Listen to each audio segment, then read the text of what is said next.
Pelatih timnas Ira anggap enteng jelang melawan timnas Indonesia. Tom Haye akhirnya tegaskan akan berlabuh ke klub mana. Jero Dewal gabung ke Manchester United. Ramai soal Ilkan Bagot, matikan kolom komentar. Coach Sintayong mendadak meminta maaf. Komentar kagum pemain keturunan yang ingin membela timnas Indonesia. Media Vietnam mendadak meminta FIFA sanksi Coach Sintayong. Simak informasi selengkapnya sebagai berikut.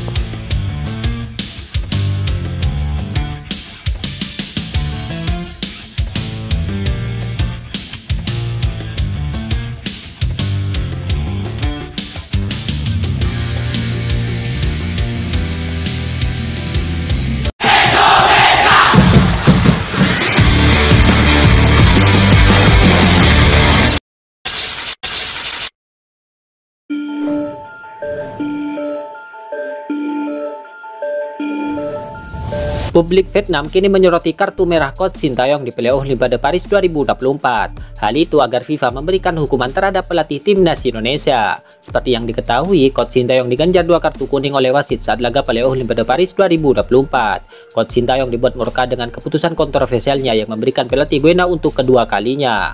Protes keras Coach Sintayong pun sebenarnya hanya berbuah kartu kuning.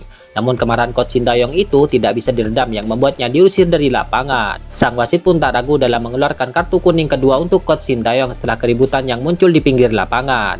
Perkara kartu merah itu langsung menuai respon menarik yang ditunjukkan oleh salah satu media Vietnam yang merengek meminta FIFA untuk memberikan hukuman kepada Coach Sintayong. Secara khusus, media Vietnam yaitu Soha VN menilai jika kartu merah Coach Sintayong di playoff Olimpiade Paris 2024 kemarin bisa berdampak besar pada status di kualifikasi Piala Dunia 2026.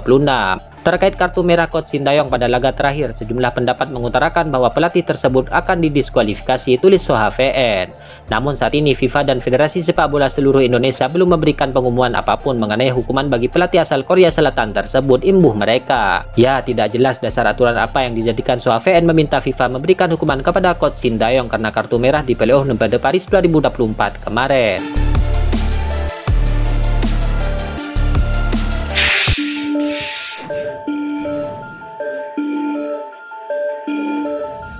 Pelatih timnas Indonesia, Coach Sintayong mengakui akan belajar bahasa Indonesia setelah 4,5 tahun menjabat sebagai arsitek timnas Indonesia. Keterbatasan Coach Sintayong dalam menguasai bahasa Indonesia memang sempat menjadi perbincangan. Meski memiliki penerjemah dan asisten pelatih yang fasih bahasa Indonesia, Coach Sintayong kabarnya didesak sejumlah pihak untuk segera belajar bahasa Indonesia.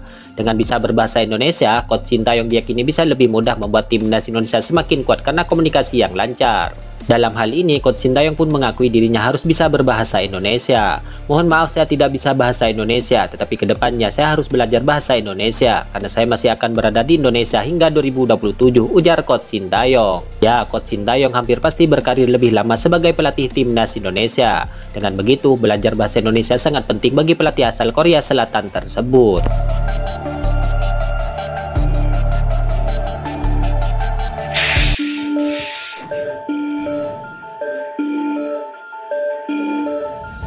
Jurnalis asal Inggris yaitu Sam C kabarnya mengatakan bahwa gelandang Crystal Palace yaitu Jero Dewal mengadakan pertemuan dengan pelatih Manchester United yaitu Erik ten Hag, di mana pertemuan itu dilakukan di markas Crystal Palace setelah Manchester United dihajar tuan rumah dengan skor telak. Pertanyaannya, apakah ini pertanda Jero Dewal akan bergabung dengan Manchester United pada bursa transfer musim panas ini? Tentu ini menarik kita nantikan. Ya, jurnalis asal Inggris itu kabarnya tidak menjelaskan kenapa Jero Dewal bertemu dengan Erik ten Hag. Namun diperkirakan pertemuan itu lebih karena hubungan baik antara keduanya. Ya, sekedar diketahui, baik Jero Dewal dan Erik ten Hag sama-sama berasal dari Belanda. Keduanya bahkan hampir berkolaborasi di Ajax Amsterdam. Ketika itu, Jero Dewal memutuskan meninggalkan Ajax Amsterdam untuk bergabung dengan Crystal Palace pada Agustus 2017 lalu.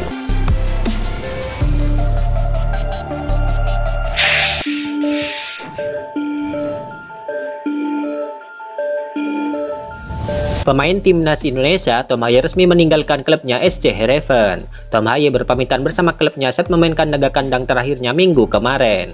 Ini menjadi sore yang indah bagi saya, tapi dari sudut pandang olahraga, ini bukan hasil yang kami inginkan sehingga ini terus mengganggu kami, kata Tom Haye. Gelandang timnas Indonesia itu pun mencurahkan perasaannya setelah berpamitan dengan klubnya. Banyak anggota keluarga yang datang, mereka menikmati pertandingan di stadion, tegas Tom Haye. Ya, klub Italia yang baru mendapatkan promosi yaitu Como 1907 pun dikaitkan erat dengan pemain timnas Indonesia ini. Namun meski demikian, Tom Haye menyerahkan segala urusan karirnya pada agensinya. Namun dengan tegas dia memastikan dia akan keluar dari zona nyaman dengan keluar dari Belanda. Saya mempunyai ambisi untuk pindah ke luar negeri, tegas Tom Haye.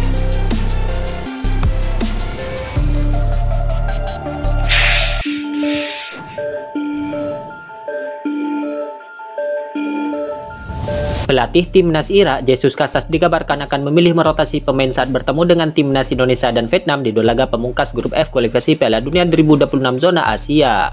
Kabarnya keputusan ini diambil karena Jesus Casas ingin mencoba lebih banyak pemain di skuad timnas Irak. Jesus Casas ingin mencoba lebih banyak pemain, tentunya dengan memberikan mereka kesempatan untuk menunjukkan kemampuan terbaik mereka, tulis laporan media Irak, yaitu win-win. Meski melakukan rotasi pemain, bukan berarti timnas Irak tidak menargetkan kemenangan. Tim yang sempat mengalahkan Jepang di Piala Asia 2023 itu tentu tetap menargetkan kemenangan atas timnas Indonesia dan Vietnam. Jesus ingin Irak menyapu bersih dua laga tersisa di kualifikasi Piala Dunia 2026 zona Asia dengan kemenangan, lanjut kabar tersebut. Ya, tak heran bila Jesus Casas berani melakukan rotasi pemain, di mana timnas Irak sudah dipastikan lolos ke babak ketiga kualifikasi Piala Dunia 2026 zona Asia, sekaligus menyegel tempat di putaran final Piala Asia 2027. Ya, di grup F, timnas Irak berada di puncak klasemen dengan 12 angka dan tak mungkin tergeser dari posisi kedua, di mana saat ini timnas Irak unggul 5 poin dari timnas Indonesia di posisi kedua. Di sisi lain, keputusan Jesus Casas untuk melakukan rotasi pemain tentu dapat dimanfaatkan sebaik-baiknya oleh timnas Indonesia saat menyambut timnas Irak di Stadion Utama Gelora Bung Karno, Jakarta nanti. Terlebih, timnas Indonesia membutuhkan kemenangan atas timnas Irak demi memastikan lolos ke babak ketiga kualifikasi Piala Dunia 2026 zona Asia dan melaju ke Piala Asia 2027.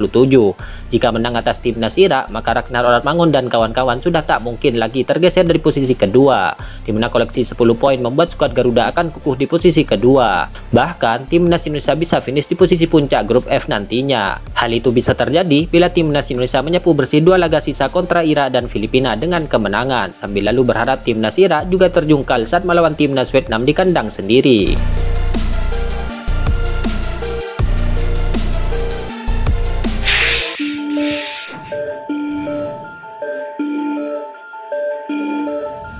Pemain timnas Indonesia, Elkan Bagot, sempat ramai diperbincangkan usai gagal membela timnas Indonesia di Paris kemarin. Padahal Elkan Bagot kabarnya telah menyelesaikan tugasnya pada musim ini bersama klubnya.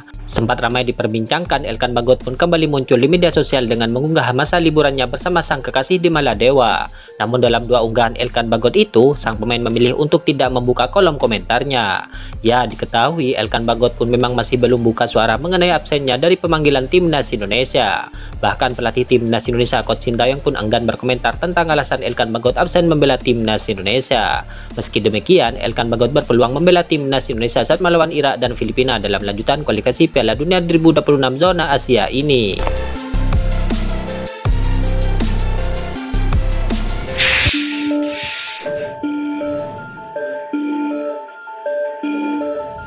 Pemain keturunan Indonesia, Dion Mark, kabarnya ia ingin sekali membela timnas Indonesia. Ya, sebelumnya dia ditemui oleh pelatih timnas Indonesia U20 yaitu Coach Indra Syafri. Dalam kunjungan itu, ia ke Belanda untuk mencari bakat pemain baru untuk timnas Indonesia. Di sana, Coach Indra Syafri mencari pemain keturunan yang berpotensi untuk membela timnas Indonesia. Bersama 4 pemain keturunan lainnya, Dion Mark akhirnya bertemu dengan Coach Indra Syafri di salah satu restoran yang dimiliki oleh warga negara Indonesia. Dalam kesempatan itu, Dion Mark menyatakan ketertarikannya ke ajakan Coach Indra Syafri. Menurut Dion Mark, dalam wawancaranya dengan kanal YouTube Yusa Nugraha, dia awalnya dihubungi oleh Fardi Bahdim, lalu oleh ayahnya, dan mereka memulai berkomunikasi. Tentu saya sangat tertarik, itu cita-cita saya dan semoga terwujudkan. Menurut saya, timnya akan menjadi semakin kuat, kata Dion Mark pada kanal YouTube Yusa Nugraha. Menurutnya, keputusan seperti yang diambil oleh Rafael Struijk, Ivar Jenner, Justin Hubner, dan lainnya adalah langkah yang mulia, dikarenakan mereka memilih membela negara dari negara asal orang tuanya. Banyak pemain lain memilih timnas Belanda karena mungkin lebih bagus untuk karir, tapi menurutku lebih indah memilih negara di mana orang tua kita lahir, kata Dion Mark. Itulah ulasan terkini hangat dan menarik seputar tim merah putih yang dapat kami sajikan hari ini. Jangan lupa dukung terus tim merah putih di channel ini dan salam olahraga.